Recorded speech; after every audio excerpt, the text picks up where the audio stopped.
반갑습니다. 네, 안녕하세요. 자, 오늘부터 매주 일요일에 피트 문제를 풀 건데 이게 지금 예비 검사뿐만 아니라 거의 10회 이상의 문제가 있습니다. 대략적으로 치면 13회 본고사가 있고 그다음 예비 검사가 또 하나가 되어 있어요. 그래서 전체는 14회 정도 되고 이게 30문제 시절도 있었고 25문제로 이제 나중에는 바뀌게 되는데 그럼 대략적으로 치게 된다면 뭐 30문제다라고 하더라도 300문제 넘어갑니다. 그래서 그런데 우리는 제가 다 풀지는 못할 것 같아요. 무슨 말이냐면 식물하고 생태하고 분류하고 진화는 제가 이제 이 챕터가 맨 뒤쪽으로 가다 보니까 그 시간에 안 맞춰질 것 같습니다. 그래서 얘는 좀 제외를 할 거예요. 근데 이거는 나중에 이제 수업 시간에 이제 프린트로 대체로 좀 할 거고, 그다음에 인체 생리 중에서 지금 계획 중에 소화 파트하고 배설 파트가 역시 인체 생리에서 맨 마지막으로 들어가 있거든요. 제 수업에서는. 그래서 얘도 역시 빠질 것 같긴 합니다. 역시 이제 프린트로 대처를 할 것 같고, 그러면 이거 말고는 대부분 다 할 것이다 라고 생각하시면 돼요. 예비 검사뿐만 아니라 본고사에 있는 내용들을 다 할 겁니다. 그래서 이제 순서들이 어떻게 들어가냐, 오늘 고분자 파트가 들어가죠. 10문제가 이제 준비되어 있는데, 그 다음에 이제 우리 교재 순서대로 가요. 그래서 이제 세포 막 하고 효소하고 이런 식으로 갈 거예요. 그러니까 이게 한 10문제 또 가까이 돼요. 그 다음에 이제 뭐 세포 구조, 이 세포 구조는 좀 많습니다. 그리고 이제 세포 호흡, 그리고 이제 광합성 뭐 이런 식으로 간다라고 생각하시면 돼. 그러면 그 뒤에 이제 뭐 세포 주기 갈 거고, 유전 파트 갈 거고, 복제 전사 번역 갈 거고, 돌연변이 갈 거고, 유전자 발현 조절 갈 거고, 분자 생물학 실험 갈 거고, 바이러스도 갈 거고, 그리고 인체 생리 쭉쭉쭉 갈 겁니다. 그래서 지금은 제 생각은 16회에 걸쳐서 해볼 생각이에요.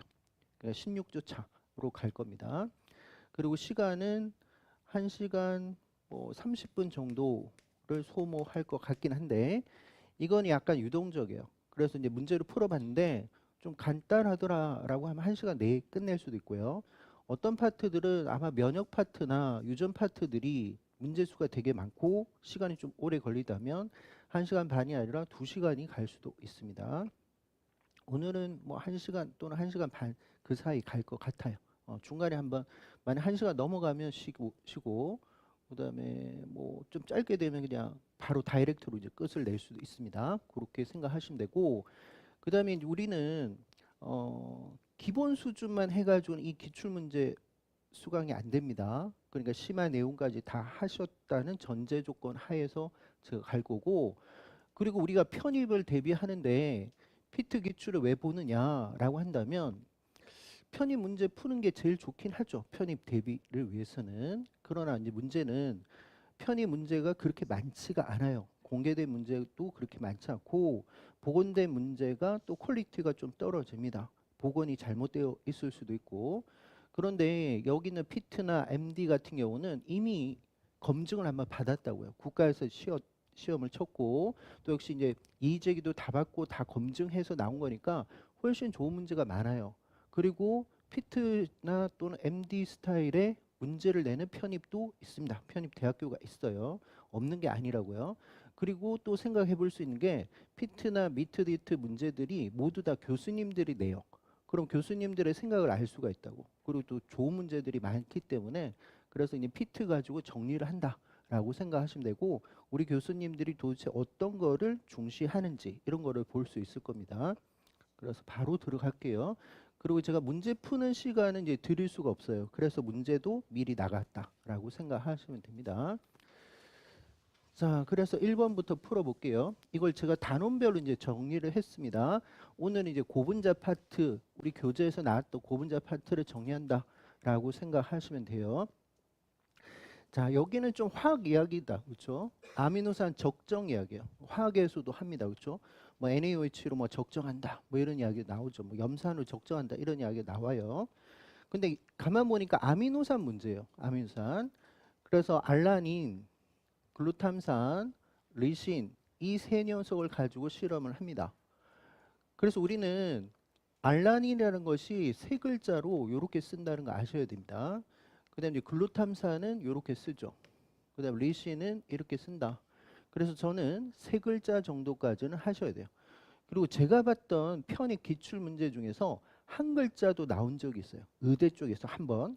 그러나 그 십몇 년 동안에 한 번 나온 것을 저는 봤기 때문에 굳이 그렇게 한 글자까지 외울 필요는 없을 것 같다. 근데 물론 만점을 노린다면 뭐 확률의 게임이긴 하지만 다 하셔야 되겠지만 일단 세 글자는 좀 보셔야 되겠다. 세 글자. 자, 그러면 알라닌 같은 경우는 얘가 산성, 염기성, 극성, 비극성 중에서 어디에 해당되죠? 비극성. 아미노산이 들어가요. 사이드 체인이 뭐였죠? CH3. 그렇죠. 알기가 CH3로 갑니다. 그래서 두 번째로 작은 아미노산이다. 글라이신이 가장 첫 번째로 작은 아미노산이고 그다음 알라닌이 두 번째로 작은 아미노산이에요. 자, 글루탐산은 어디 들어요? 그러면 산성. 그렇죠? 산성 아미노산이 들어가고 얘는 카르복시기를 사이드 체인이 들고 있어서 그렇습니다. 아스파르트산, 글루탐산처럼 산자 두 개가 산자 들어간 애들이 산성 아미노산. 그럼 리신은요? 염기성. 그렇죠? 염기성 아미노산이에요. 우리는 염기성 아미노산이 세 가지가 있었죠. 누구? 리신, 아르기닌, 히스티딘. 그렇죠? 얘네들 같은 사이드 체인이 플러스 차지를 들고 있습니다. 플러스 차지를. 그래서 이 세 녀석에 대해서 이야기하는 거고요. 자, 그래서 NaOH를 한 방울씩 하면서 적정하면서 가는 거고 pH 측정합니다. 그리고 pKa라는 게 나오죠. 역시 화학에서도 나왔던 개념이긴 한데 일종의 뭐라고 산, 해리, 상수라고 보면 돼요. 그렇죠? 그래서 어떤 녀석이 이온화가 되고 또 이온화가 되지 않는 녀석이 반반 있을 때에 그때 pH다. 그렇게 생각하셔야 됩니다. 그래서 무슨 말이냐? 어떤 녀석이 이온화가 안 된 녀석의 농도와 이온화가 된 녀석, 그 양성자가 떨어지면서 얘네들이 이렇게 됐을 때 여기에 그때의 pH 값이다. 이 농도가 같았을 때 그때의 pH 값이다. 라고 생각하시면 돼요. 근데 아미노산은 이 pKa가 세 가지가 갑니다. 어떻게 세 가지냐? pK1, pK2, pKr 이 세 가지가 됩니다. 왜 그러냐면 여기 대표 예를 하나 들어왔는데 COH가 양성자 떨어져서 이온화 될 수도 있고 얘가 양성자가 다시 떨어지거나 그러면 NH2가 될 수 있으니까 이온화가 또 안 될 수도 있어요. 그래서 얘네들에서도 나올 수 있고 사이드 체인이 플러스나 마이너스 그다음에 제로가 될 수 있으니까 최대 세 가지가 나올 수가 있더라라고 생각하시면 되고 우리 이거 외우는 방법도 하긴 했다 그렇죠? PK1 같은 경우는 누구에 대한 거예요? 카르복실기다 그치? 카르복실기. 얘는 이제 카르복실기, 뭐 카본일기 하셔도 되고 카르복실기에 대한 이야기고. 그래서 이거 어떻게 배웠냐면 원카드 이렇게 배웠다 그렇죠? 원카드. 그다음 이제 PK2가 있었는데 PK2는 아미노기였어요, 그렇죠? 아미노기. 그다음 이제 마지막으로 이제 PKR이 있었다 그렇죠? 이게 이제 R이 사이드 체인, 장기, 곁사슬이라고 생각하시면 되겠죠. 이 세 가지가 있을 수 있다. 자, 그다음에 우리 공식처럼 외우고 있었던 게 있어요. 어떤 게 있었냐면 비극성 아미노산들의 pK를 구해 보세요라고 했을 때 2분의 pK1, pK2, 즉 pKr이 없으니까. 그렇죠? 그럼 이 녀석이 뭐냐면 이게 일종의 PI가 됩니다. 그렇죠? 얘가 PI가 돼요. 등전점이 된다라는 소리예요. 그러니까 네트 차지가 제로일 때의 pH다. 그게 PI죠. 등전점. 그러면 산성 아미노산의 공식이 있었어요. 어떻게 되더라? PK1하고 PKR이었어요. 그렇죠? 이게 PI 값의 공식이었습니다. 그 다음에 염기성 아미노산은 어떻게 된다? PKR을 먼저 쓸까요? 오케이. 그럼 PK2 이렇게 하면 되겠지. 이게 PI 공식이었습니다. 이 세 가지는 또 외우셔야 돼요. 그러나 제가 20가지를 다 해드렸었는데 시스테인은 좀 예외였어요. 그렇죠? 시스테인은 보통 이제 시스테인 같은 경우는 얘네들은 황화수소기를 들고 있다고요. 그러면 얘가 실제는 이온화가 잘 안 되긴 안 돼요. 그러나 실험적으로 보니까 이온화가 될 수 있더라, 알기가. 그래서 얘는 놀랍게도 산성 아민산으로 취급하면서 갔다. 이건 좀 예외라고 했어요. 그래서 여기까지는 내지 않았으면 좋겠습니다라고 했던 거.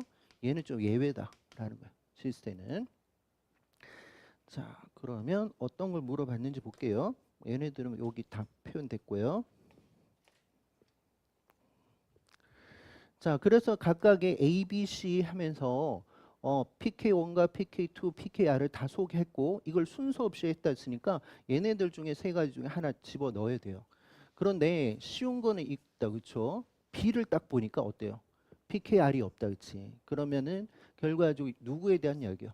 알라닌이다, 그렇지? 알라닌. 왜냐하면 PKR이 없었으니까. 그러면은 이 알라닌 같은 경우는 PK1과 PK2의 평균값이 여기가 뭐가 된다? PI가 되겠네. 그렇죠? 얘가 PI가 될 거예요. 이 평균값이. 자, 그러면은 여기를 볼게요. 얘는 PKR도 있고 여기도 PKR도 있는데 자, 이럴 때 어떤 식으로 해결해야 되냐면 얘네들이 서로 간의 간격이 차이가 작은 거. 그거를 봐야 된다고 했습니다. 즉 무슨 말이냐? 얘하고 얘 차이, 얘하고 얘 차이를 봤는데 어떤 녀석이 얘네들의 차이가 훨씬 더 가깝다고. 그래서 얘가 뭐가 된다? PI가 된다고. 그렇죠? 그러면 얘는 계산할 수 있나요?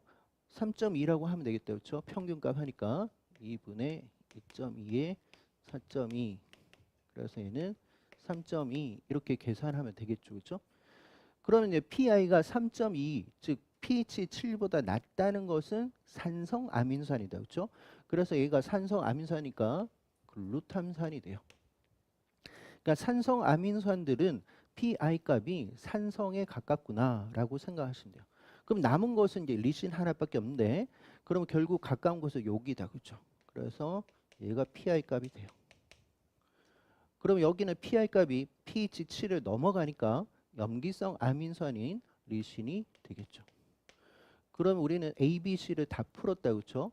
A가 이제 글루탄산이었고 B가 알라닌이었고 C가 리신이었습니다. 자, 어떤 걸 물어봤는지 볼게요. 자, 옳은 것을 보기 위해서 이야기해 보세요라고 했는데 A 같은 경우는 글루탐산이었나요? 자, 글루탐산 아까 3.2였죠. 그렇죠? 얘는 3.2, A가 요거 3.2. 그래서 맞는 말이고 B라는 아민산은 B라는 것은 알라닌이었어요. 비극성이다. 그렇죠? 그다음 A라는 것은 글루탐산이에요. 그러면은 당연히 산성보다 비극성이 훨씬 더 소수성이 큰 거 맞죠?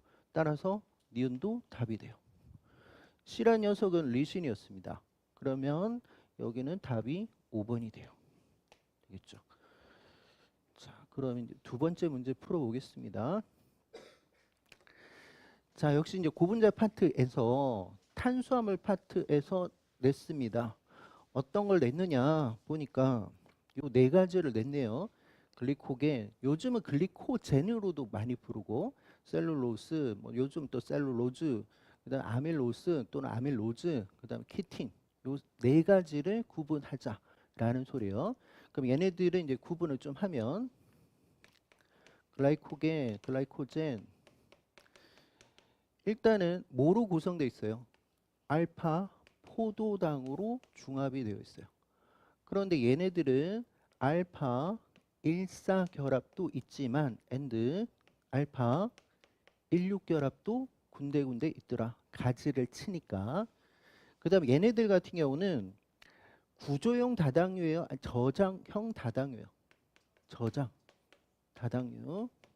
즉 이 말은 저장이란 게 에너지를 저장한다. 포도당을 저장한다. 그 에너지원이 될 수 있다라는 거죠.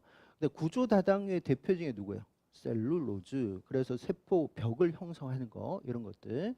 그리고 얘네들 같은 경우는 동물에서 발견이 되는 거죠. 식물에서는 나올 수가 없더라. 그다음에 여기서 동물에서 글리코겐이 저장성 다당류, 저장형 다당류인데 우리 인간의 경우는 글리코겐은 어디에서 저장할 수 있다고요? 간과 근육, 세포질에 저장이 가능하죠. 그러다가 이제 포도당이 필요하면 글리코겐을 분해하더라. 자, 그러면 두 번째가 셀룰로즈. 얘는 뭐의 중합체? 베타 포도당의 중합체. 그래서 베타 1사 결합을 하고 있더라. 그래서 일종의 지그재그 형태 선형이지만, 그러면 얘 같은 경우는 구조다. 그죠? 구조 다당류. 그래서 이렇게 지그재그가 돼 있으면 효소들이 함부로 이 셀룰로즈가 분해가 잘 안 되죠. 셀룰라제라는 효소 말고는 분해가 잘 안 돼요. 그래서 얘네들 누구? 식물. 그러면은 셀룰로즈 같은 경우는 어디에 식물의 세포벽 성분이 된다라고 생각하면 되겠죠. 주 성분이 되겠죠, 그렇죠? 그다음 이제 아밀로즈. 얘네들 같은 경우는 뭐의 중합체? 역시 알파 포도당의 중합체. 그러니까 녹말의 일종이죠, 그렇죠? 녹말의 일종인데 녹말은 두 가지 스타일이 있더라. 가지가 없는 거, 가지가 있는 거. 얘는 가지가 있어 없어요? 없다, 그렇죠? 그래서 얘네들은 알파 14만 있더라. 알파 16이 없습니다. 그리고 역시 에너지 저장하는 거니까 저장 다당류. 누구 거? 식물 거. 그러면 녹말 같은 녹말 중에서 아밀로즈, 아밀로펙틴은 어디서 저장을 한다? 엽록체나 뭐 색소체도 가능해요. 엽록체에 어디에 정확하게 이야기하면 스트로마, 스트로마에 저장을 합니다. 또 엽록체 말고도 백색체 중에서 녹말체라는 거 기억나세요? 녹말체 또는 녹말체, 백색체 중에서 이런 애들이 가능합니다. 그죠? 녹말체와 엽록체는 좀 다른 이야기예요. 그죠? 그다음 마지막 키틴. 키틴은 포도당의 중합체 아니다. 그렇죠? 포도당의 변형이다. 그렇죠? 걔 이름 뭐예요? NH, N아세틸 글루코자민, N아세틸 글루코자민. 그러니까 글루코즈에다가 질소를 매개해서 아세틸기가 붙은 거. 그래서 N아세틸 글루코자민. 얘네들 같은 경우는 알파형이에요, 베타형이에요? 베타 1사 형태로 되어 있더라. 그럼 얘네들은 저장이에요, 구조예요? 구조. 그러니까 베타형은 다 구조다. 구조 유지를 위해서. 그래서 보통 세포벽 성분으로도 많이 쓰입니다. 그러면 만약 세포벽으로 들어간다면 키틴은 누구의 세포벽이 돼요? 균류. 균류. 곰팡이, 버섯, 효모 같은 균류의 세포벽 성분이 될 수가 있더라. 그런데 어떤 동물은 키틴이라는 녀석을 외골격으로 쓰는 것도 있죠. 어떤 애들? 절지동물. 그러니까 가재나 개, 곤충 같은 애들. 절지동물에서는 동물은 세포벽은 없지만 외골격이 있다. 그래서 외골격의 성분으로도 들어간다. 그러니까 가재나 개 같은 딱딱한 골격을 듣고 있는데 그 키틴하고 뭐 칼슘하고 이런 게 섞여서 경화가 되어 있는 상태입니다. 그러면 이 네 녀석을 이제 구분해야 되겠다, 그렇죠? 좀 흐릿하네. 자, 가려 볼게요. 자, 일단 육각형 구조니까 뭐 육탄당인 것 같은데 항상 산소를 먼저 봐야 돼요, 육각형에서는. 그래 놓고 1번과 5번을 찾아낸다. 1번과 5번을 찾아낸다. 그러면 결국 여기서 수상기가 있는데 두 개가 붙어서 물이 빠져나가면서 탈수 축합했어요. 그 1번하고 몇 번하고 4번하고 붙었네. 그리고 얘네들은 알파형이다. 그렇죠? 왜 그러냐면 1번의 수상기가 아래쪽, 1번의 수상기 아래쪽이니까 얘도 알파형이고 얘도 알파형이니까. 그렇다면 알파 1사 결합으로만 구성되어 있습니다. 그러니까 아밀로즈겠다. 그렇죠? 따라서 여기 가가 아밀로즈가 될 거예요. 나를 볼게요. 나는 보면요. 포도당은 너무너무 비슷하지만 1번, 2번에서 여기 이제 1번, 5번, 2번에서 질소가 있습니다. 아미노기가 하나 붙었다가 NH2에서 수소 빠지면서 CONH3 이게 아세틸기라는 거 아시죠? 아세틸기. 그러니까 이런 거죠. NH에다가 CO, CH3가 붙었다는 거예요. 그죠? 이렇게 돼 있다. 그래서 아미노기라는 NH2에서 수소 빠지고 아세틸기가 붙었다. 그래서 N아세틸 글루코자민이 된다. 그렇다면 얘가 키틴이다. 그렇죠? 그리고 얘네들은 이런 식으로 하이드로시가 위쪽에 있으니까 베타, 역시 하이드로시 위쪽에 있으니까 베타, 얘도 역시 베타, 베타. 그러니 이 나라는 녀석이 키틴이 될 수밖에 없어요. 그다음 이제 다로 가볼게요. 자, 역시 육각형인데 요 항상 산소 먼저 보고 1번하고 5번을 찾으시면 되고 1번하고 5번을 찾았어요. 그리고 여기가 또 역시 위쪽에 수상계 있었겠죠? 위쪽에 수상계죠? 그럼 얘는 무슨 형? 베타, 베타. 그러니까 베타 1사도 그렇죠? 그럼 따라서 이제 셀룰로즈, 그렇죠? 그래서 다가 셀룰로즈. 그 나머지가 이제 글리코겐 같은데, 자 한번 볼게요. 글리코겐은 알파 16까지도 있어야 되겠다, 그렇죠? 그래서 알파 16이 있는지 한번 보겠습니다. 자, 여기가 산소를 기준해서 1번과 5번이에요. 그럼 1번하고 여기도 역시 산소를 기준해서 1번, 5번인데 얘가 6번이죠. 따라서 알파 16이 보입니다. 그러니 알파 14를 가지고 있는 아밀로즈 형태에다가 알파 16이 더 들어있죠. 따라서 얘는 라가 돼요. 글리코겐이 되겠죠. 그럼 이제 얘네들은 다 찾았습니다. 옳은 거 갑니다. 가나다라 모두에서 단위체 반복되는 녀석은 모두 포도당이다. 모두가 틀렸다 했지. 왜 그러냐면 키틴은 NAG니까. 키틴 NAG니까. 그래서 모두가 틀렸어요. 왜냐하면 나 같은 경우는 NAG로 구성되어 있으니까. 자, 2번요. 가라는 녀석이 아밀로즈인데 절지동물 외골격? 그거 아니죠. 나죠, 나. 그렇죠? 나로 가야지. 그래서 절지동물의 외골격은 납니다. 자, 나는 키틴이었는데 식물세포병 그건 다로 가야죠. 그렇죠? 다. 그래서 얘도 역시 틀렸습니다. 자, 다는 셀룰로즈인데 요오드 반응으로 검출된다. 자, 요오드 반응으로 검출된다는 게 요오드 칼륨 반응을 말하죠. 그렇죠? 정확하게는 요오드 칼륨 반응이 훨씬 더 좋은 편이에요. 근데 수능에서는 그냥 요오드 반응이라 하기도 합니다. 어쨌든 이 녀석은 어떤 녀석을 알파형의 그렇죠. 다당류만 색깔 변화가 있어요. 반응을 하게 돼요. 알파형에 얘네들이 알파형들 같은 경우는 지그재그예요, 아니면 나선형이에요. 나선형이랬어. 나선형.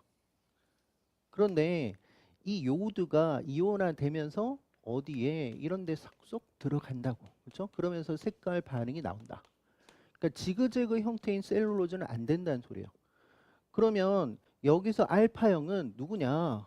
얘다. 그렇죠? 얘가 알파형의 다당류예요. 그 다음에 아밀로즈도 되겠다. 그렇죠? 아밀로즈도 알파형의 다당류예요. 그러니까 만약 여기 요드 반응으로 검출될 수 있는 것은 가고 랍니다. 라고 해줘야 되고 셀룰로즈는 안 됩니다. 그죠? 셀룰로즈는 반응이 안 돼요. 들어갈 수가 없으니까. 베타형의 다당류라든지 얘네들은 안 됩니다. 라는 거예요. 그래서 다는 요드 반응으로 검출될 수가 없습니다. 그러면은 요드 반응을 그대로 놔두고 글리코겐하고 아밀로즈 가하고 라로 바꾸든지 가 또는 라는 이런 식으로 바꾸든지. 그럼 답은 5번인 것 같은데 골격근은 라를 글리코겐은 그죠? 주로 이제 근육 중에서도 골격근에 저장을 하게 되죠. 그래서 골격근은 이 글리코겐은 에너지로 저장합니다. 따라서 답은 5번이 돼요. 자, 이제 3번 갈게요. 자, 탄수화물 검증을 위한 실험이라고 했고요. 일단은 녹말이 하나 들어가네요. 녹말. 자, 그래서 녹말 용액에다가 우리 녹말은 앞에서도 봤지만 아밀로즈뿐만 아니라 모두 있을 수 있어요. 아밀로 펙틴도 있을 수 있다라고 했고 펙틴 들어가면 무조건 가지를 친다라고 생각하면 된다고 했습니다. 얘는 앞에서도 이야기했지만 알파 14만 있고 얘는 알파 14에 플러스 알파 16이 들어가더라 라고 했어요. 그렇죠? 이 두 가지를 모두 다 녹말이다 또는 전분이다 스타치다 라고도 이야기를 하죠. 자, 그래서 녹말 용액을 넣습니다. 그런데 1번 시험관에는 아밀라제 용액을 넣고 2번은 셀룰라제 넣고 3번은 중류소를 넣었대요. 그러면 녹말을 분해할 수 있는 효소가 뭐다? 아밀라제다. 그치? 알파 아밀라제라 하셔도 돼요. 알파 아밀라제. 아, 이상하게 썼다. 죄송합니다. 알파 아밀라제. 자, 그러면은 알파 아밀라제는 자, 질문 드릴게요. 알파 아밀라제는 녹말만 분해하는 거예요? 아니면 글리코겐도 분해할 수 있다고 했어요. 글리코겐도 분해할 수 있더라. 그래서 얘네들 같은 경우는 알파형의 다당류를 분해합니다. 글리코겐도 나와도 이 분해가 가능해요. 그러면은 얘네들이 쭉쭉 작용하면 최대 어디까지? 이당류인 메가당 또는 말토즈라고도 하죠. 말토즈까지 분해를 할 수 있습니다. 라고 생각하시면 돼요. 그러면 메가당은 2당류였다 그죠? 그러면 얘네들 같은 경우는 뭐하고 뭐가 연결돼요? 알파포도당과 알파포도당이 일사결합을 하고 있지. 일사결합 1번과 4번이 결합해요. 알파 14. 자, 그 다음 그러면 여기다가 베타셀룰라제를 쓰면 돼요 안 돼요? 안 된다 그쵸? 이거는 분해가 안 돼요. 얘는 셀룰로즈만 분해하는 거니까. 자, 그 다음에 증류수도 여기서는 아무 반응 안 하겠죠. 그래서 이 3번 같은 경우가 일종의 뭐냐면 대조군이에요. 대조군. 그러면은 결과가 없을 거라고 쓰는 대조군이니까 양성이에요, 음성이에요? 일종의 음성 대조군이다. 그렇죠? 우리는 이 결과가 안 나올 거라고 생각하면서 한 거니까 음성 대조군이에요. 그러면은 자 1번 시험관에서 지금 1번 시험관에서 요걸 넣었다. 그렇죠? 그러면 시간이 가면 메가당까지 분해가 되어 있을 겁니다. 그래서 37도씨에서 1시간 동안 반응했다. 반응했던 이유는 이 효소가 분해할 때까지 기다려줬다. 그리고 라에서 보니까 베네딕트 용액을 썼다라고 했어요. 베네딕트 용액. 그러면은 메가당에서 베네딕트 용액을 썼대요. 이거 무슨 용액이었죠? 황산구리 알카리 용액이라 하셔도 된다. 그치? 황산구리 알카리 용액. 황산구리 알카리 용액. 그러니까 알카리하고 황산구리 섞었다라고 생각하시면 되겠죠. 그래서 베네트 용액 같은 경우는 뭐를 검출하려고 하는 거예요. 뭐가 있는지 없는지. 환원 말단이 있는지 없는지. 즉 환원당 유무를 검출하는 거다. 그치? 환원당 유무를 검출하는 거예요. 그래서 예를 들어 가지고 육각형의 뭐 포도당 같은 경우는 환원 말단이 어디 있죠? 1번. 카르복실기가 거기 있으니까.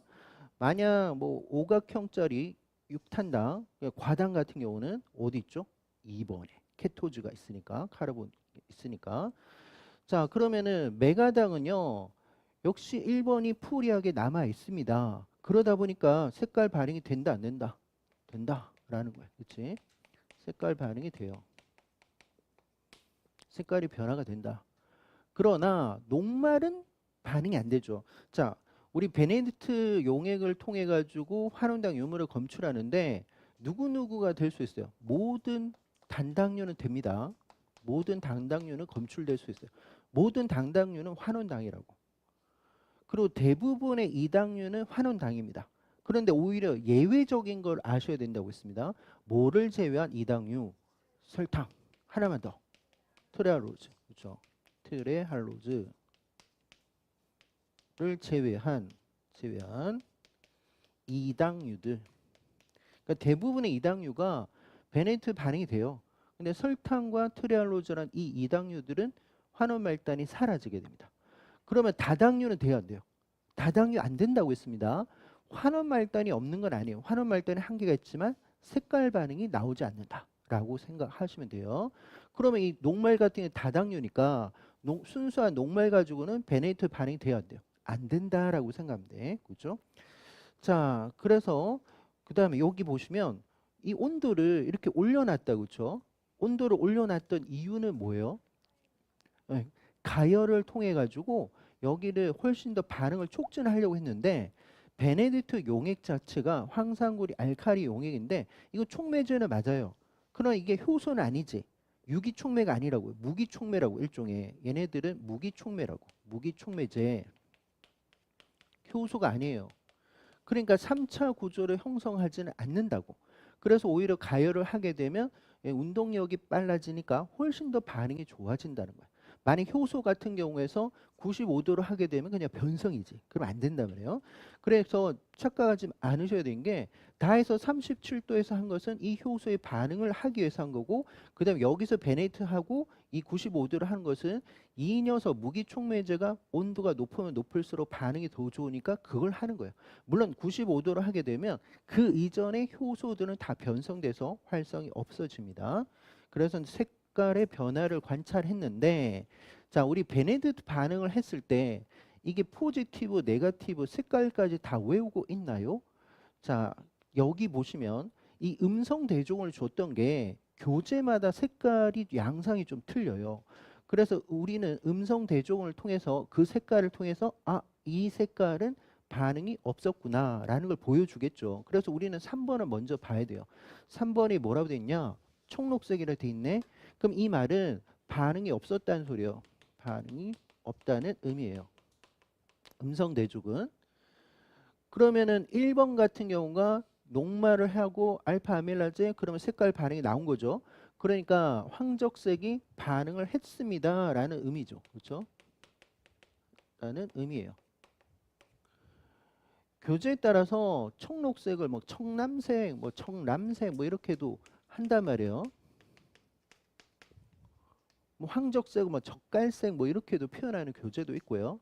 근데 피트에서는 이런 난립을 하다 보니까 음성 대종을 주고 들어갔단 말이에요. 그 2번은 그냥 녹말 그대로일 거니까 반응을 안 하겠지. 그럼 반응을 안 한다는 것은 청록색이 됐지. 반응 안 했으니까.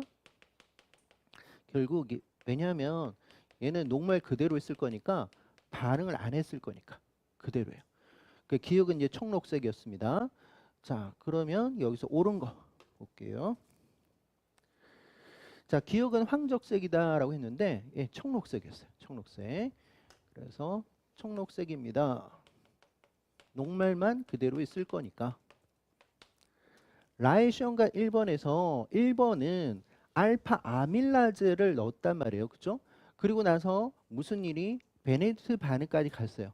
자, 베네딕트 용액을 통해서 색깔 반응이 되는 것은 일종의 산화 환원 반응의 일종이에요. 산화 환원 반응의 일종인데 조금 더 설명을 드릴게요.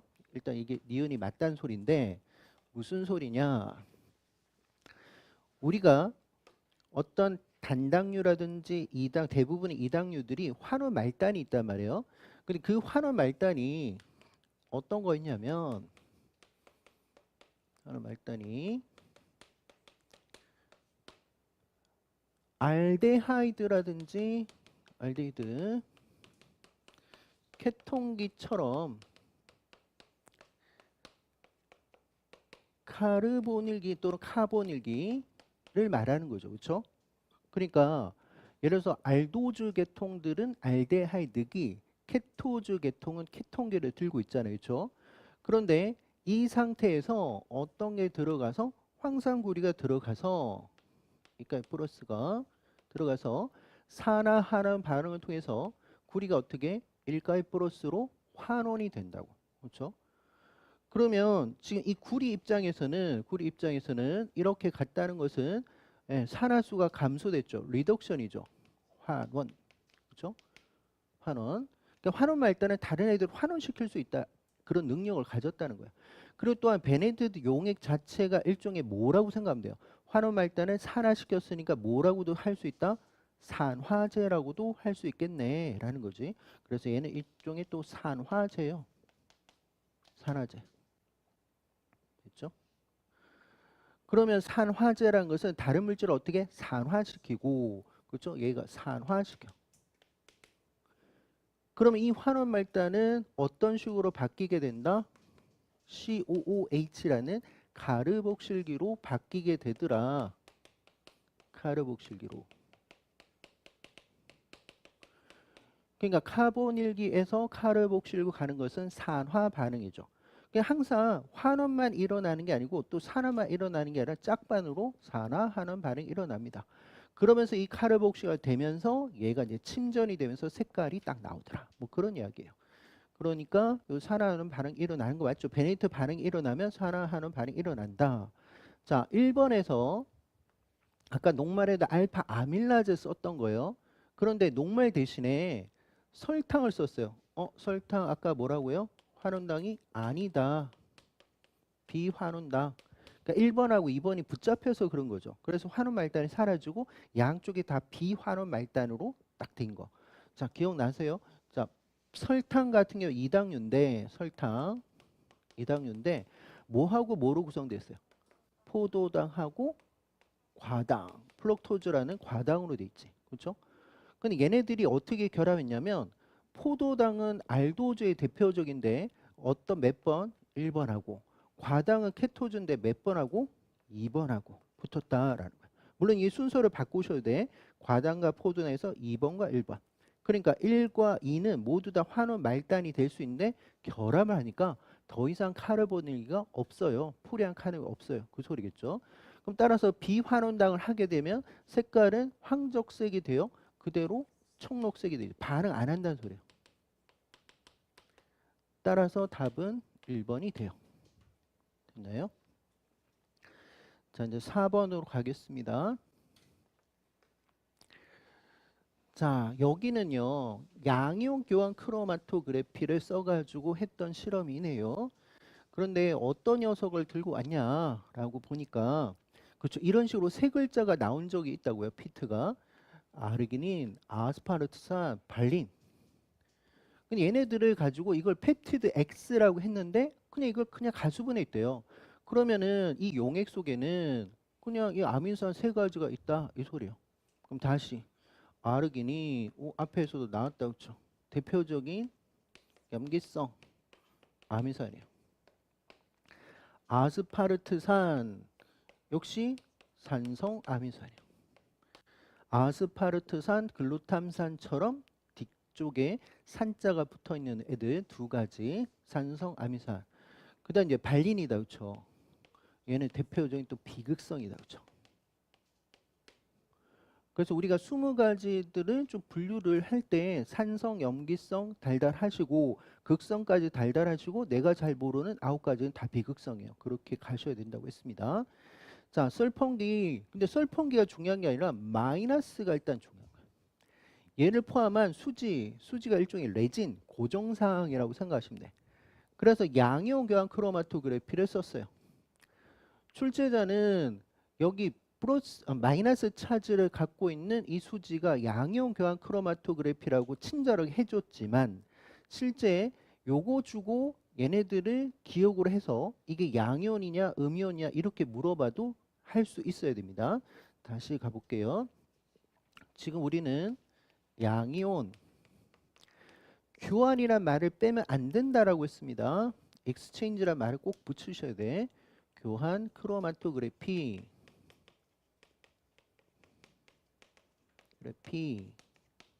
한다는 소리는 얘네들의 고정상, 즉 레진 또는 수지 고정상. 그러니까 얘는 모바일 페이지가 아니라 이동상이 아니라 딱 컬럼 속에 딱 있는 가만히 있는 그 녀석이죠. 뭐 수지라고 표현을 하실 수도 있고 레진이라고 하실 수도 있어요. 그런 것들. 근데 여기는 어떤 차지를 갖고 있는 애들? 자기 자체는 마이너스를 가지고 있다. 자기 자체는. 그러니까 막 카르복실기라든지 황산기라든지 이런 걸 들고 있다라는 소리예요. 그러면 질문 드릴게요. 얘는 이거 수지인데 무슨 수지라 할 수 있냐? 교환이란 말을 제가 뺄게요. 교환의 말을 빼면 음이온 수지라고 해야 돼. 음이온 수지. 교환의 말을 빼면.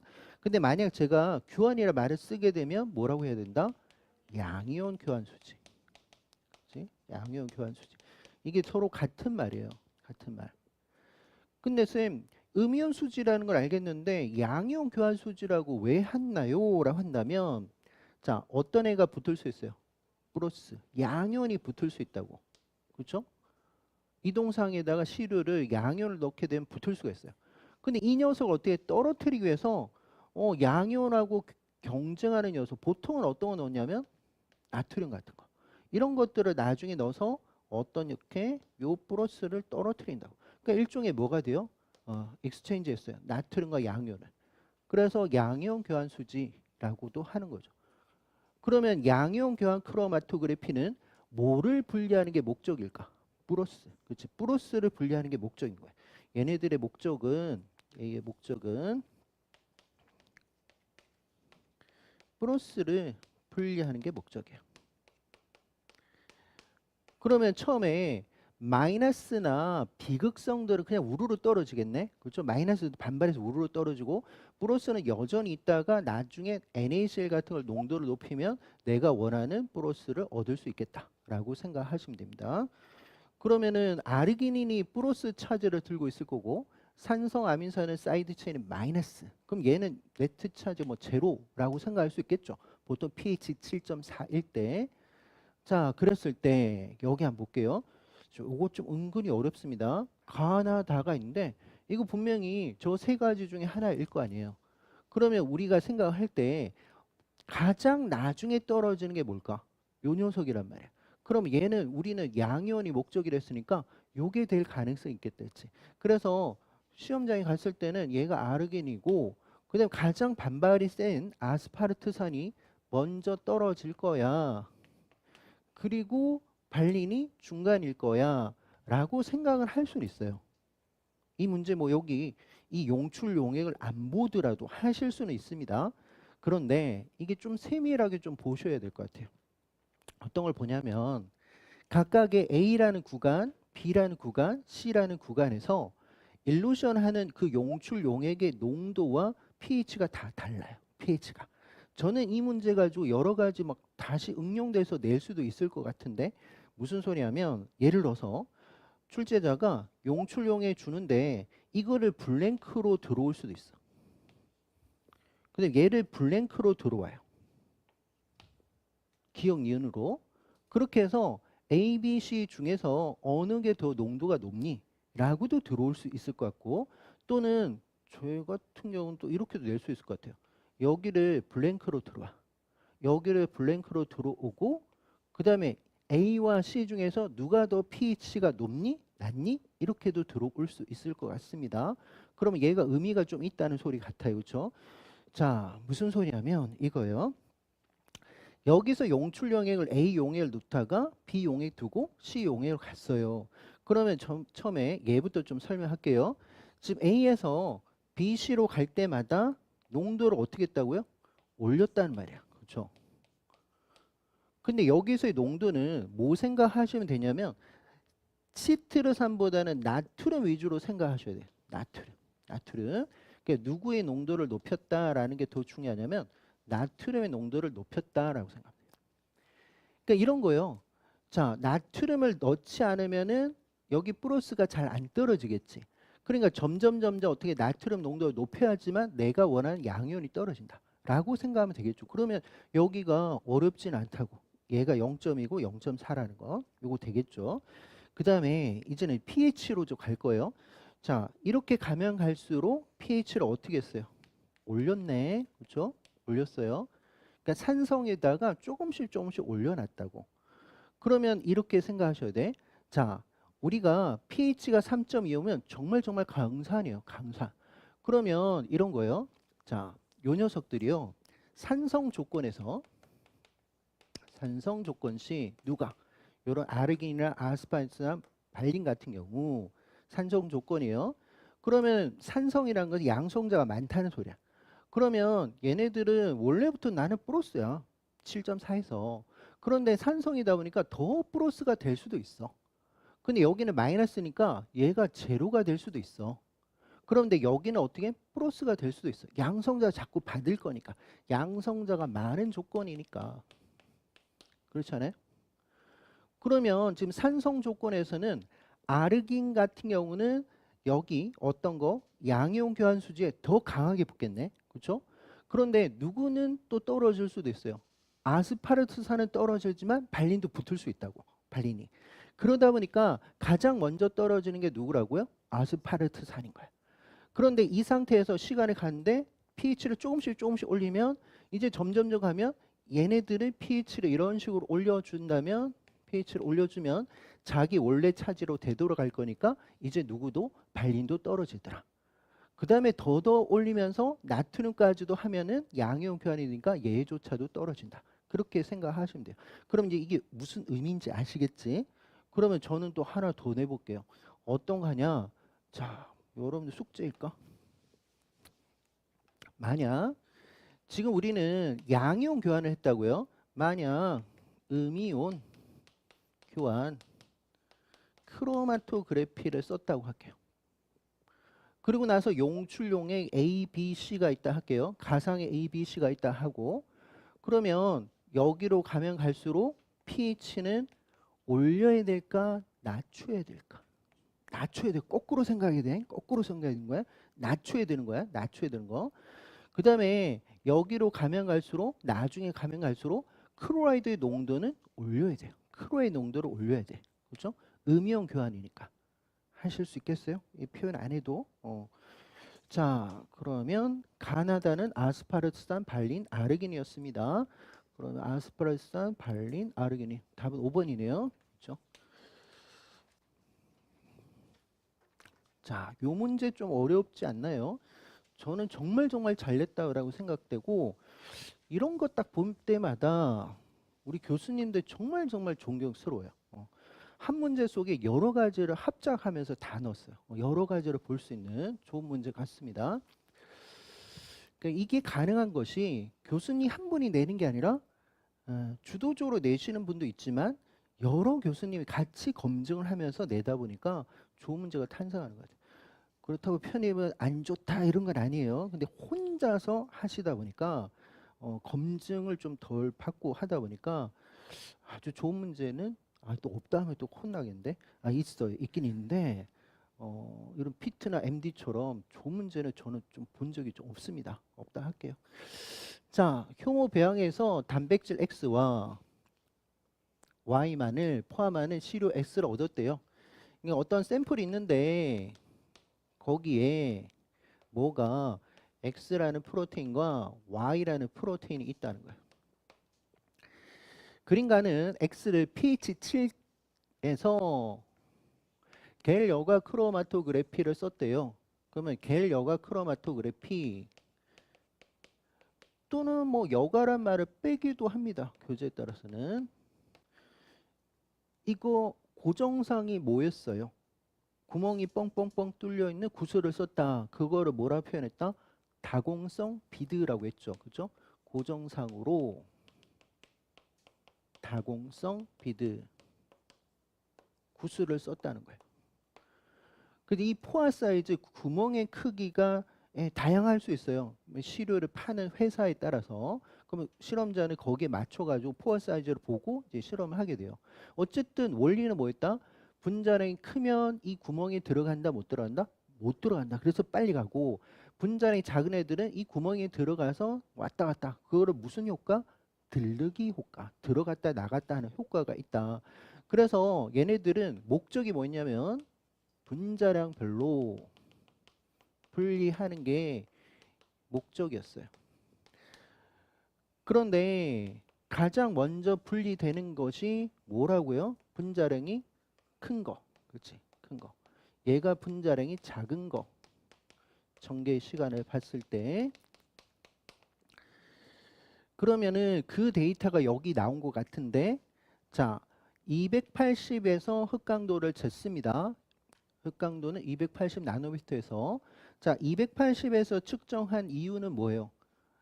아미노산 같은 경우 또 프로테인에서는 어떤 아미노산들이 방향족 아미노산들이 어디서 자외선 중에서도 280 나노미터에서 흑강도가 높으니까 그래서 아미노산을 측정할 때도 써먹고요.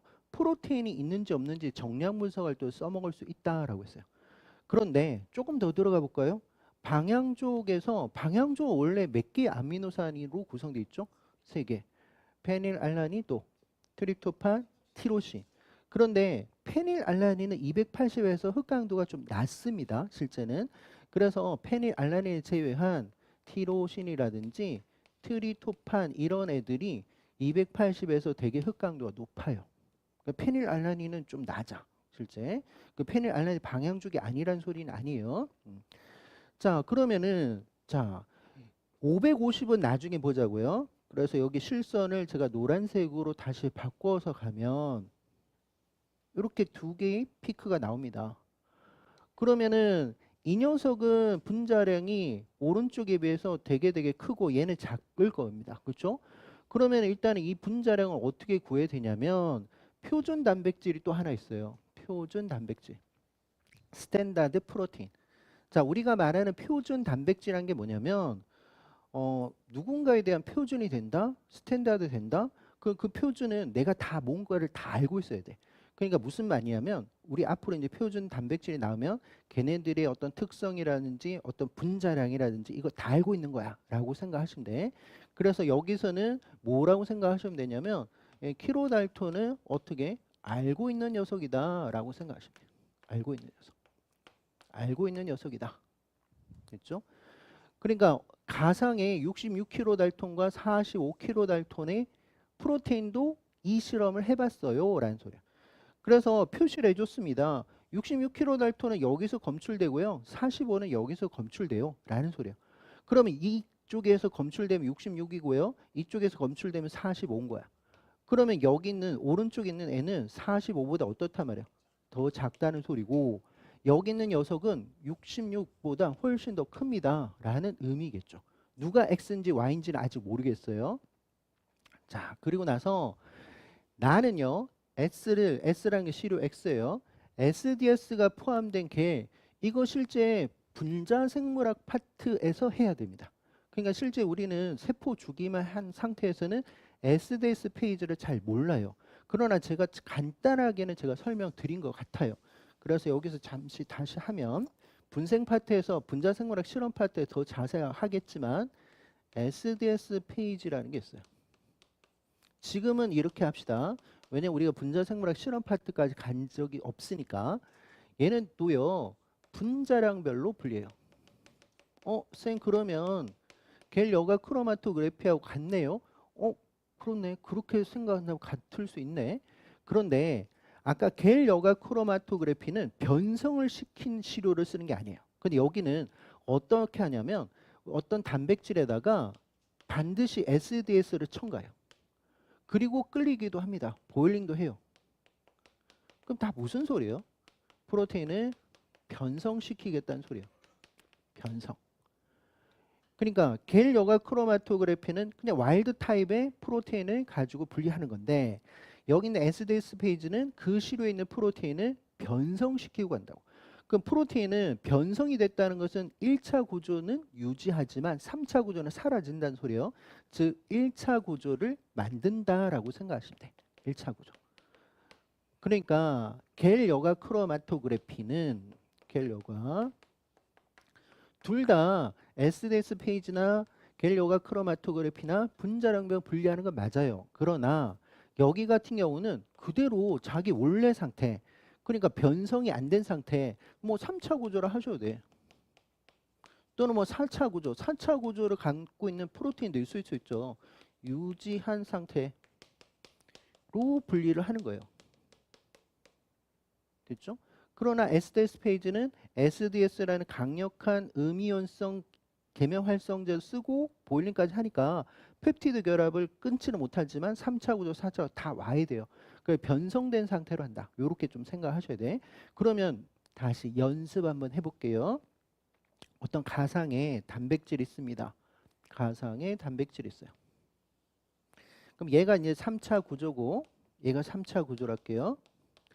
그런데 얘네들이 뭐 수소 결합하든지 뭐 이온 결합하든지 아니면 뭐 이화화 결합을 하든지 해서 뭐 4차 구조를 합시다. 토탈 4차 구조예요. 4차.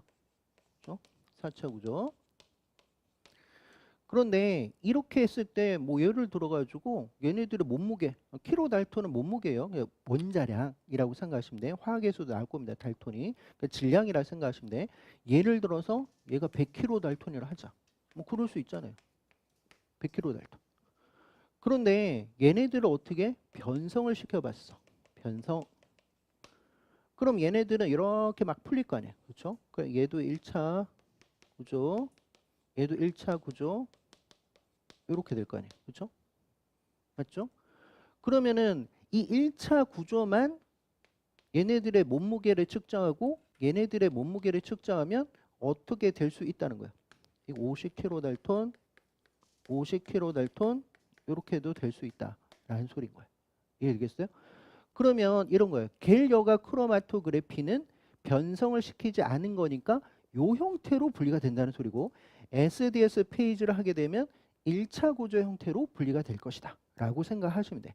그래서 요렇게 대해서 분석을 할 수 있는 것은 SDS 페이지는 요 형태를 내가 얻을 거다 라고 생각하면 되고 그 다음에 이렇게 3차나 4차 구조는 겔 여가 크로마토그래피를 썼을 때 얻을 수 있는 데이터야 라고 생각하시면 돼요.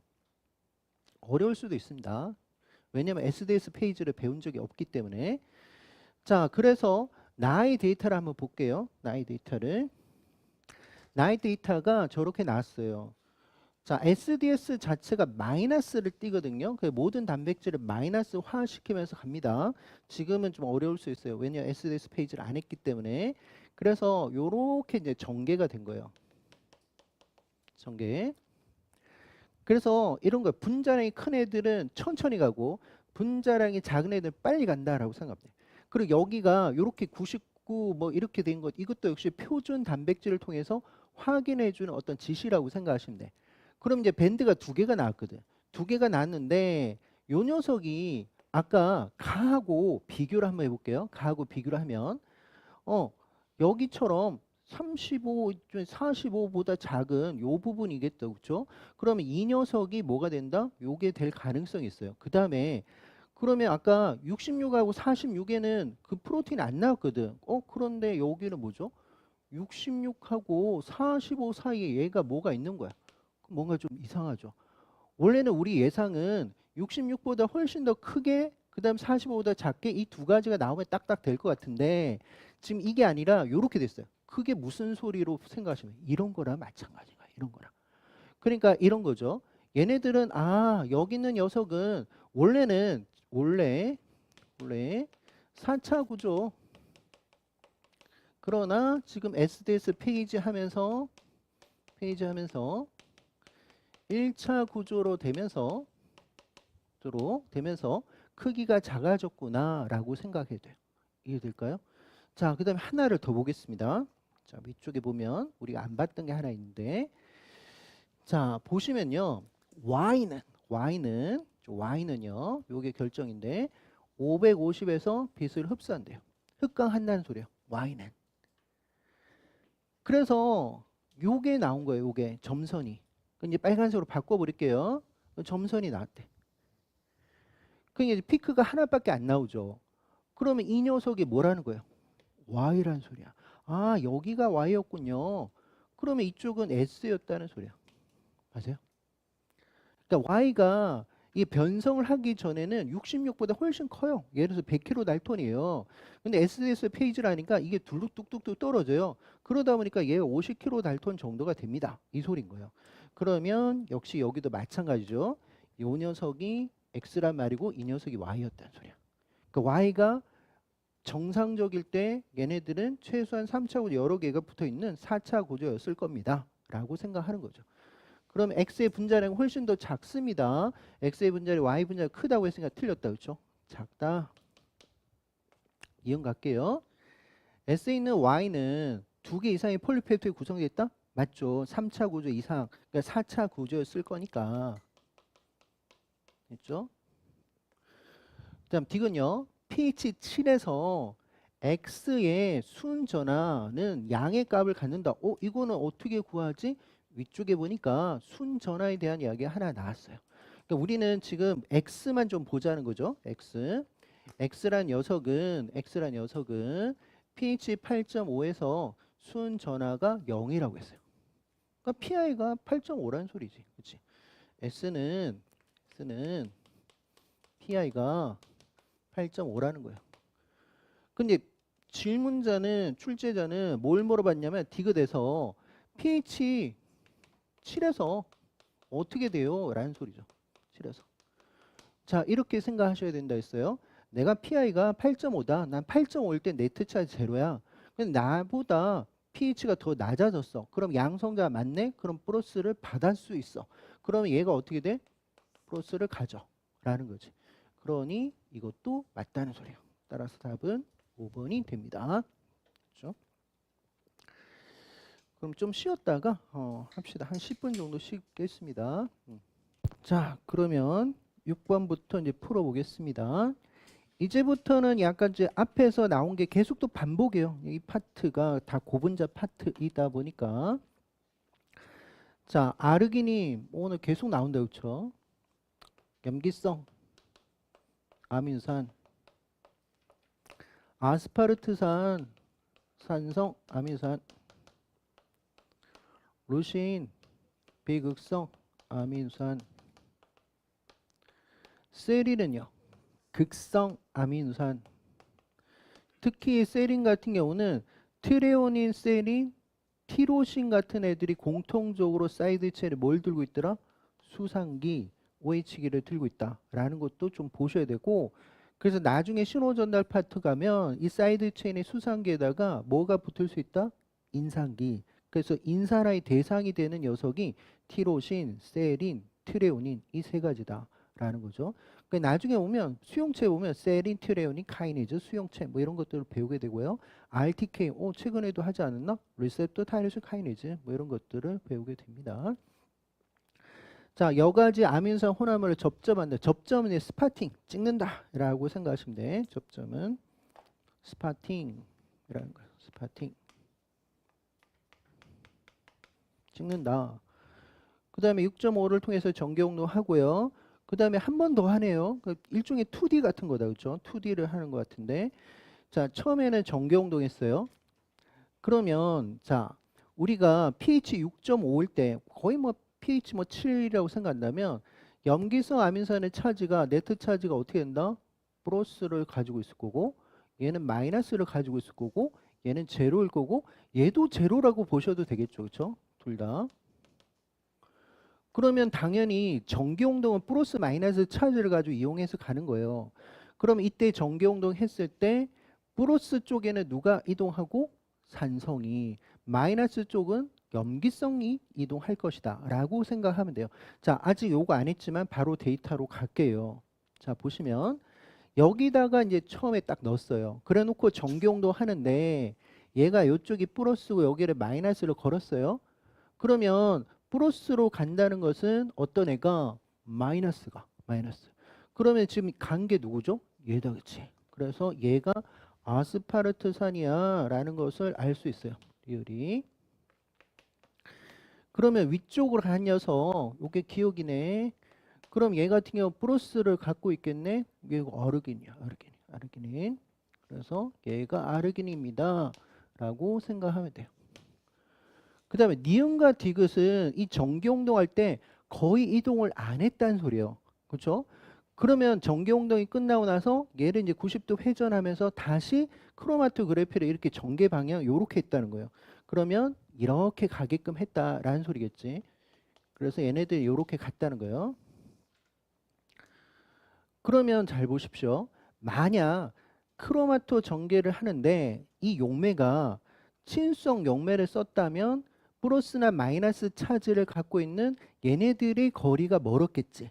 그런데 얘네들 친수성인 녀석이 멀리 가지 못했다는 소리는 이때 전개 용매가 뭐라는 거예요? 비극성이나 또는 유기용매가 됐을 가능성이 높다는 소리예요. 이해될까요? 그러면 얘처럼 디귿처럼 아주 전개가 많다는 소리는 그만큼 비극성이 어떻게 강한 놈이 돼요. 그러면 얘가 누가 된다? 디귿이 루신이 됩니다. 라는 소리예요. 그렇죠?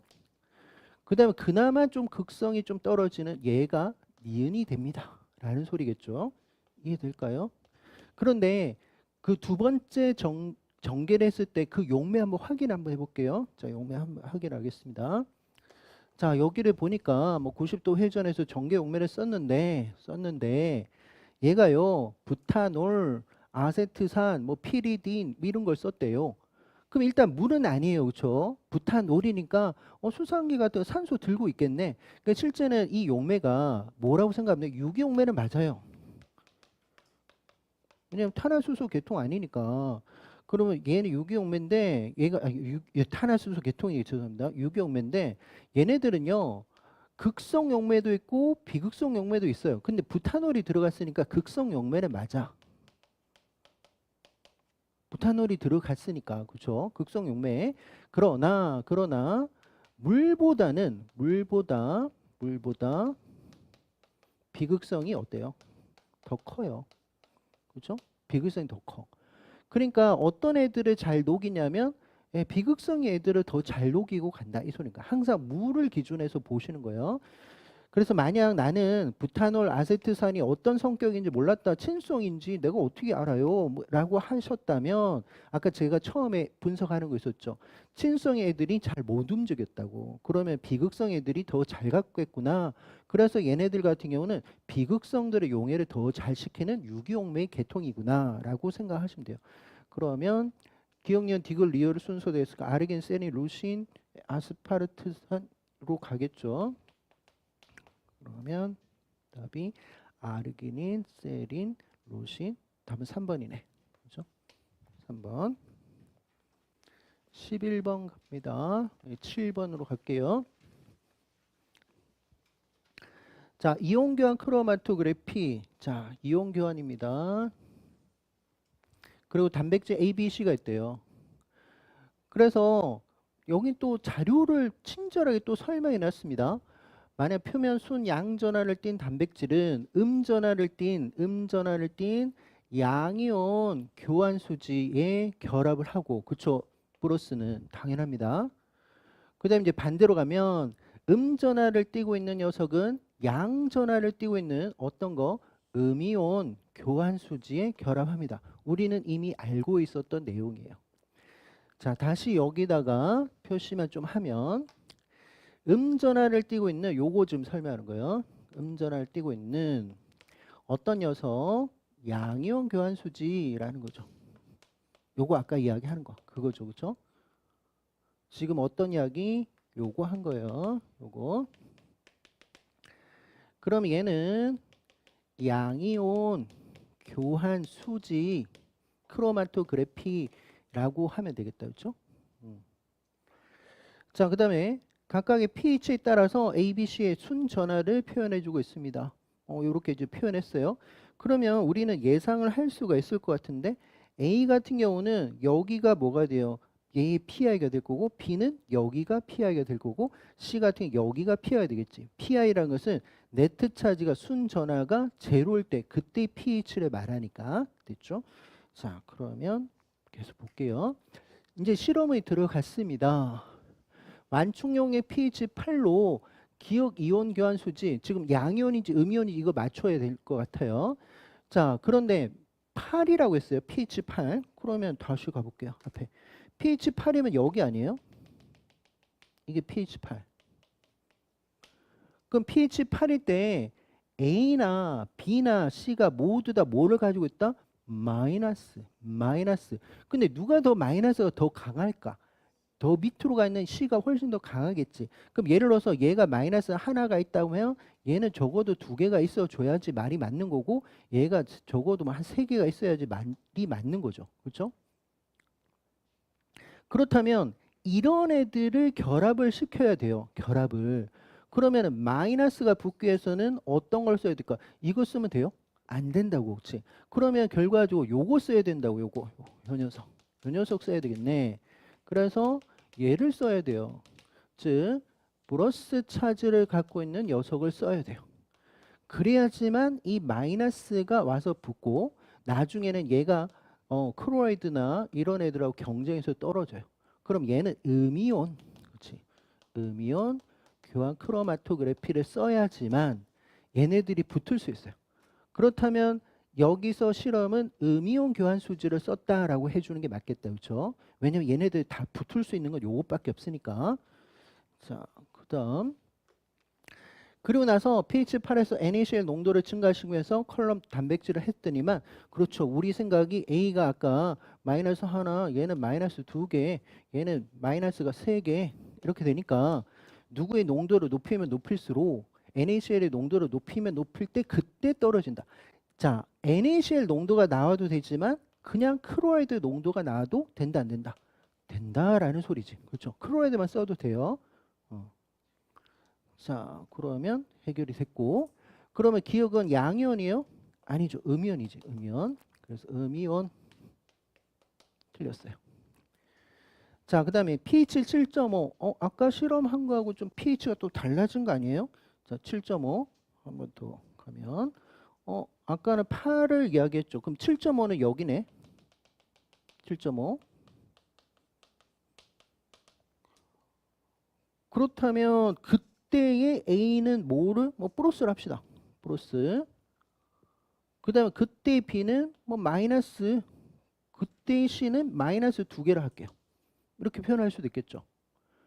그런데 질문은 뭐였냐면 B하고 C 두 녀석에서 순전하랴. 그럼 요게 A고 B고 C인가요? 그럼 얘가 마이너스가 하나고 얘는 마이너스가 두 개네. 그럼 일종의 2분의 1이네. 그럼 0.5네. 1보다 작다. 라고 할 수 있겠네. 그럼 맞네. 그렇죠. 그 다음 가와 다에서 완충용의 8 대신에 다시 7로 바꿨습니다. 7로. 그럼 이번에 또 7을 물어보는 거예요. 그럼 다시 한번 더 가서 7을. 이번엔 이거 물어봤어요. 7일 때, 7일 때. 그러면은 A 같은 경우 플러스 두 개라고 한다면 얘는 한 개고 얘는 마이너스 한 개라고 하자고. 됐죠?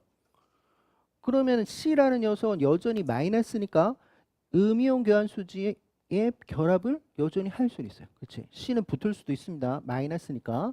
그래서 C라는 녀석은 결합하지 않는다라고 했어요. 결합합니다. 그렇지? 결합하는 거지. 결합을 합니다. 그래서 여기가 틀렸네. 따라 답은 2번이 돼요. 자, 8번 갈게요. 또 역시 이제 구조적인 것도 좀 아셔야 된다라는 소리인데 과당 나왔고요. 리보스, 리블로스, 포드당인데 자, 탄소 개수부터 따지고 갈게요. 얘는 몇 탄당? 6탄당. 얘는 5탄당. 얘도 5탄당. 얘는 6탄당이야. 그렇지? 근데 포도당은 알데하이드기를 갖고 있는 대표적인 알도즈다. 그렇지? 알도즈. 그럼 얘는 알도즈예요. 알데하이드 계통이고 그러니까 얘는 이제 고리 형태가 되면 육각형이 됩니다. 그렇죠? 얘는 케톤계를 들고 있으니까 대표적인 케토즈예요. 그러니까 오각형 형태가 될 것이다 라는 거야. 케토즈니까. 자, 그다음에 그러면 리보스하고 리블로 중에서 어떤 게 알데하이드를 들고 있어요? 리보스. 그렇지? 얘가 대표적인 또 알도즈 계통이고 얘는 알데하이드 그러니까 케토즈입니다. 케토즈. 됐죠? 그러면 일단은 얘는 일단 오각형이 5탄당이고요. 얘는 6탄당, 6탄당이라고. 그렇죠? 그러면 얘가 오각형이니까 이게 누구예요? 과당. 얘가 누구라고? 포도당이 되겠지. 그 다음에 5탄당이면서 알데하이드를 들고 있으니까 누구? 리보스. 얘는 케톤계를 들고 있으니까 리블로즈라고 생각하면 되겠죠.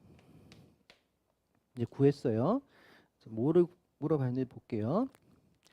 자, 가라는 녀석은 과당이었습니다. 그런데 과당이 글리코겐을 구성하는 단위예요? 아니네. 포도는 바꿔야 되겠네. 그래서 나로 바꿔야 되겠지. 그치? 나로 바꿔야 됩니다. 나로 바꾸시고. 그럼 가는요. 가 같은 녀석은 과당은 이런 거 괜찮아요? 설탕의 구성 성분이다 라는 것도 괜찮지, 그치? 이다 라고 해도 되겠죠. 이거는 맞다, 그죠? 자, 나라는 건 포도당입니다. 이거 오페론 아직 안 했는데 분자생물 안 들어가서, 자, 지금은 이렇게 할게요. 2번은 분자생물하고 파트에서 할 건데 지금은 이렇게 합니다. 저당 오페론이라는 게 있어요. 그걸 나중에 락 오페론이라고 배운다고요. 오페론이라고 배웁니다. 지금은 어떻게 생각하냐면 저당이 공급되면 저당 오페론이 전사가 촉진돼요. 물론 저당이 들어가서 알로락토즈라는 이성질체로 바뀌어 아직은 어렵습니다.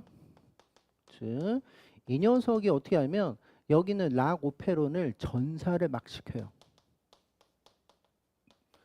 그러니까 저당이라 하셔도 되지만 정확하게는 알로락토즈예요. 얘가 이제 이성질체야. 이성질체. 이 녀석 있을 때 전사가 되는 겁니다. 이 녀석 있을 때. 이건 이제 분생 파트에서 할 거예요. 그래서 나가 해당 사항이 되지 않고요. 나는 아니고 포도당은 될 수 없어요. 저당 또는 뭐 알로락토즈라 하시면 돼요. 정확하게 알로락토즈지만. 그래서 어쨌든 틀렸어요. 포도당 저거 못해요. 포도당 오히려 막습니다. 자, 설탕이 수크라즈에서 가수분해 되면 그거네. 과당하고 뭐가 포도당이 된다. 그거네. 그렇죠? 이게 맞네. 그러니까 실제는 2번을 몰랐다 하더라도 3번 가지고 풀 수는 있었겠네. 자, 루비스코의 기질. 이거 광합성에서 배웠다. 그렇죠? 루비스코. 그러니까 CO2 고정하는 효소가 루비스코였어요. 그럼 RUBP는 어디서 왔어요? 리블로즈다. 그렇지? 그러면 다가 리보스니까 다가 아니라 라. 물론 인상기는 두 개가 있어야 돼. 인상기 1번하고 5번. 그래서 이것도 틀렸고요. ATP 구성 성분은 라예요? 리보스지. 리보스. 그러니까 다로 가야지. 그렇지? 리보스. 답은 3번입니다. 자, 9번 갈게요. 여러분들은 다 풀어보시고 지금 여기 와 있으니까 이 문제도 풀어보셨을 거라 보는데 이건 약간 논리학 아닌가? 논리학? 좀 그렇게 좀 생각되는데.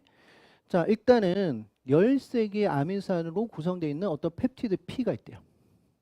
13개. 그리고 이거 아민산 서열 구분하는 거예요. 1차 구조 밝혀라 이거야. 1번이 누구고 2번이 누구냐 이거를 밝히자는 거예요. 근데 하나는 트립신 넣었대요. 또 하나는 키모트립신 넣었습니다. 우리는 알고 있어야 돼요. 트립신은 어떤 아민산 인식에서 리신, 아르기닌 인식에서 어느 말단을 C 말단을 절단하는 것이다. 그래서 어떤 펩티드에다가 트립신을 절단하면 항상 그 C 말단에 리신 또는 아르기닌이 끝날 것이다.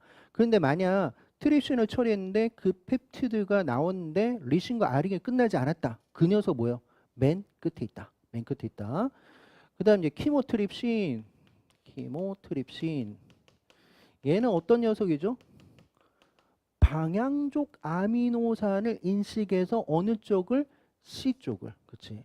그래서 방향족이 페닐알라닌, 트립토판, 티로신 이런 애들 인식해서 마지막 카르복실 쪽을 절단한다. 따라서 키모트립신을 처리했을 때 어떤 펩티드가 페닐알라닌, 트립토판, 티로신으로 끝나는 게 일반적인데 만약 이 세 가지로 끝나지 않았다는 것은 그 펩티드 어떻게 맨 마지막이에요 라고 생각하면 되겠다. 그렇죠? 그리고 나서 HPLC는 안 배웠던 것 같은데 이건 어렵지는 않지만 실험실에서 좀 많이 하는 거예요. 이거는 하이 퍼포먼스 리퀴드 크로마토그래피라고 해서 고성능 하이 퍼포먼스 액체 크로마토그래피라고 해요. 아주 중요한 건 아니지만 뭐 플랜 쓰면 퍼포먼스 리퀴드 크로마토그래피요.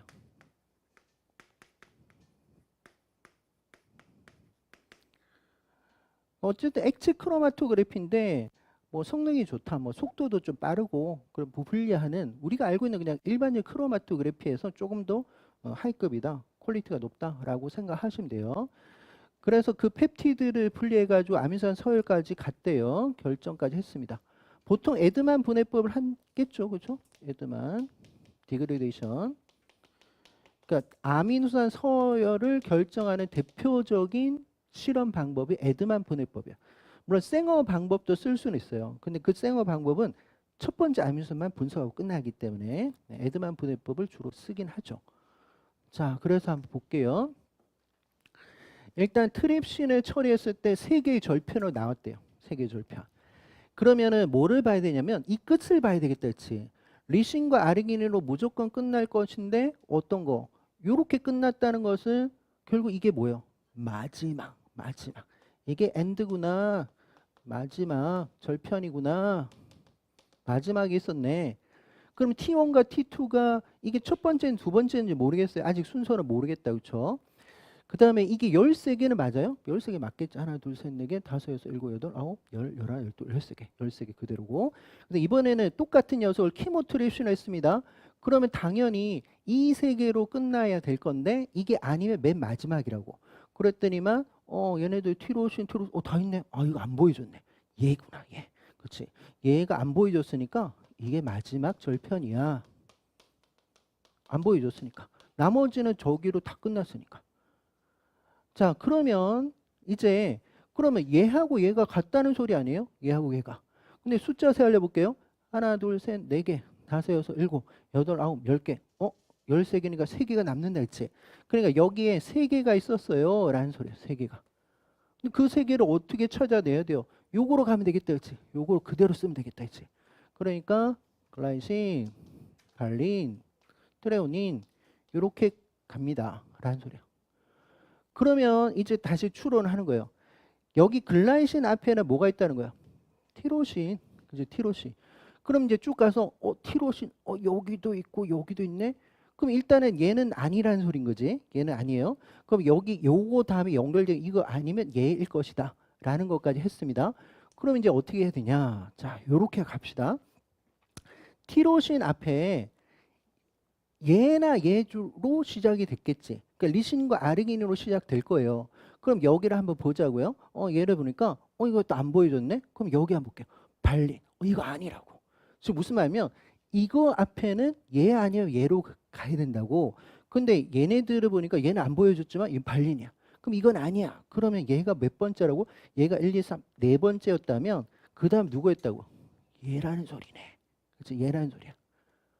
맞잖아요. 그렇죠? 그러면 아직까지는 리신 아니면 얘가 리신 아니면 아르긴이에요. 그럼 리신 앞에 누가 있어? 세린. 그다음 아르긴 앞에 니은인데 여기 세린 보여줬는데 그러니까 이게 무슨 말이야? 아, 이거구나. 이거. 그럼 얘는 누구예요? 리신이었다라는 거야. 약간 논리 같다. 그렇지? 논리 같다. 자, 그러면 이제 알았다. 그렇죠? 세린 앞에 트레오닌 이렇게 간다는 거야. 그다음에 여기를 마지막 절편은 세 가지 중에서 요게 세 번째였다면 이게 두 번째였다는 소리고 이게 첫 번째였다는 소리지. 맞아요? 그러면 또 가봅시다. 얘를 세린, 트레오닌, 그 다음 누구 있어요? 페닐알라닌. 페닐알라닌을 찾아내야 되네. 요거네, 요거. 그렇지? 페닐알라닌. 그러니까 얘가 결국 두 번째였어요. 라는 소리야. 그 다음에 이제 누가 들어가야 돼요? 아르기닌. 그래서 얘도 하고. 그 다음에 누가 왔어요? 글루탐산. 이게 왔다는 거죠. 글루탐산. 그렇죠? 글루탐산. 그 다음에 글루탐산 앞에는 기억인데 이게 1번이잖아요. 이제 1번. 그럼 1번 같은 경우 누가 있어요? 티로신. 그리고 발린 글리신. 다 있네. 어려울 수도 있어요. 근데 이거는 생물하고 상관없어요. 가만 보니까. 생물은 요 정도만 알고 있고 나머지는 이게 중첩을 해가 오버랩 되면서 찾아내야 되는 거야. 자, 그러면 어떤 걸 물어봐 볼게요. 기억이 글루탐산이냐? 아니죠. 티로신이잖아. 티로신. 그래서 얘는 티로신이에요. 틀렸습니다. P라는 게 이 13개의 아미노산 구성되어 있는 펩티드예요. 거기에 두 개의 니은이 있냐? 니은이 뭐죠? 글루탐산. 그러면 여기를 볼까요? 글루탐산 몇 개가 있나? 하나. 없네. 한 개밖에 없네. 한 개. 그래서 한 개밖에 없어요. 디귿은 방향 쪽이냐? 그 페닐알린, 트리토반, 티로신 중에 하나냐라는 건데, 리신인데 틀렸네. 방향 쪽 아니에요. 뭐 연기성입니다. 그렇죠? 자, 그다음 4번은 나중에 하고요. C4는 C4가 마지막에 있겠다. 그렇죠? N말단, C말단, C말단이 있겠네. N말단이 아니에요. 그러니까 C말단. 답은 일단 4번 같은데. 맞죠? 그러면 이건 어떻게 해야 되냐면 얘네들이 pH 6.8 그러면 대략적으로 그냥 중성이라 할게요.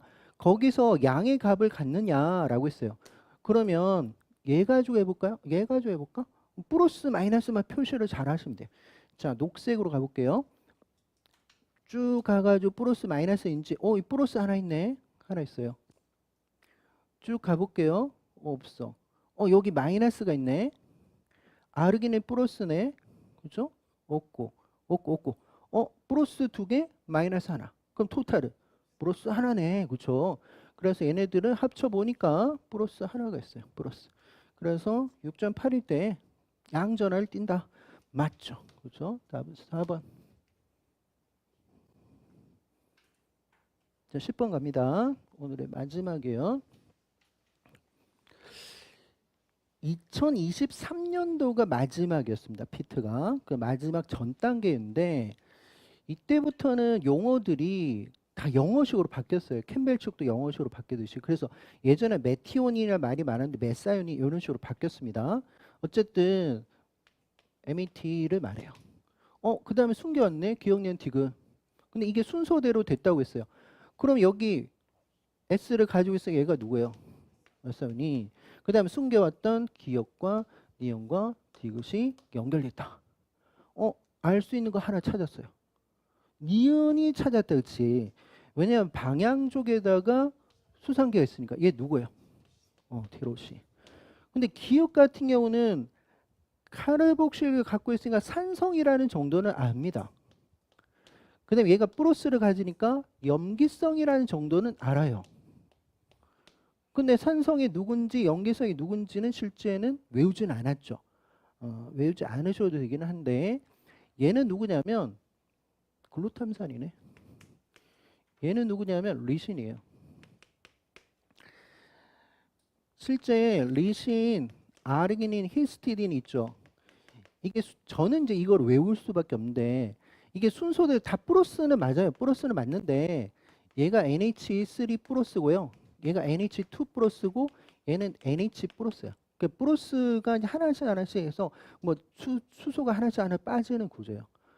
그 다음에 이제 이거는 아스파르트산하고 글루탐산 있죠. 이것까지 외우지는 않아도 되는데 아스파르트산이 분자량이 더 작아요. 그러니까 무슨 소리냐면 여기는 사이드 체인 CH2하고 바로 얘가 들어가. 얘 같은 경우는 좀 분자량이 더 커.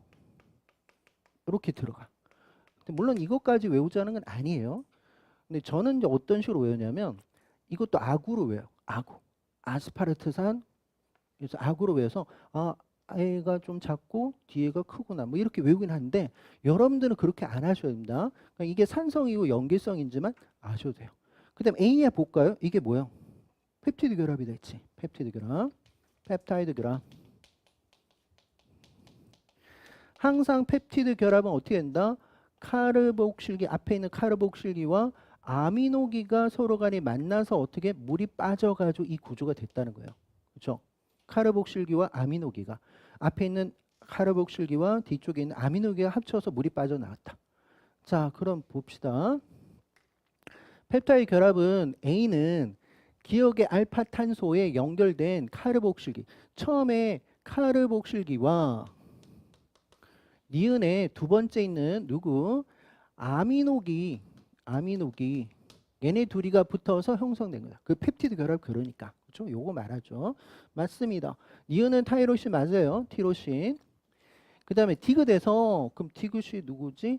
기억 니은 디귿 얘죠. 그럼 얘 같은 경우 사이드 체인이 플러스네. 그럼 pK가 어떻게 해요? 훨씬 더 pH 7보다 높겠다. 그렇지? 그래서 얘네들 같은 경우는 디귿이 기억보다 크다라고 했습니다. 디귿이 뭐니까 플러스고 얘는 마이너스니까 디귿이 더 커요. 그래서 답은 7번이 돼요. 됐죠? 오늘은 이 10문제까지 가는데 피트에서 고분자 파트는 요것밖에 없어요. 요것밖에 없다고요. 그리고 이제 다음 주에는 세포막과 효소인데 한 10문제 정도 지금 있는 것 같아요. 그리고 세포 구조가 좀 많을 수 있는데 그래서 아마도 다음 시간에도 이렇게 아마 진행이 될 겁니다. 그 항상 미리 프린트는 나갈 거니까 미리 풀어보시고 하시면 돼요. 여기에 지금 제가 연도까지 표시해놨고 그다음 번호가 있으니까 혹시라도 이제 이거를 다시 받고 싶다면 홈페이지에 들어가 김영애도 있을 것 같긴 한데 메가MD라 해도 메가MD도 있더라. 메가MD 있습니다. 약협에 지금 그 사이트가 터진 것 같아요. 없더라고. 아니면은 우리 담임쌤한테 이야기하시면 됩니다. 항상 있을 거니까. 자, 오늘은 여기까지 할게요. 수고하셨습니다. 네.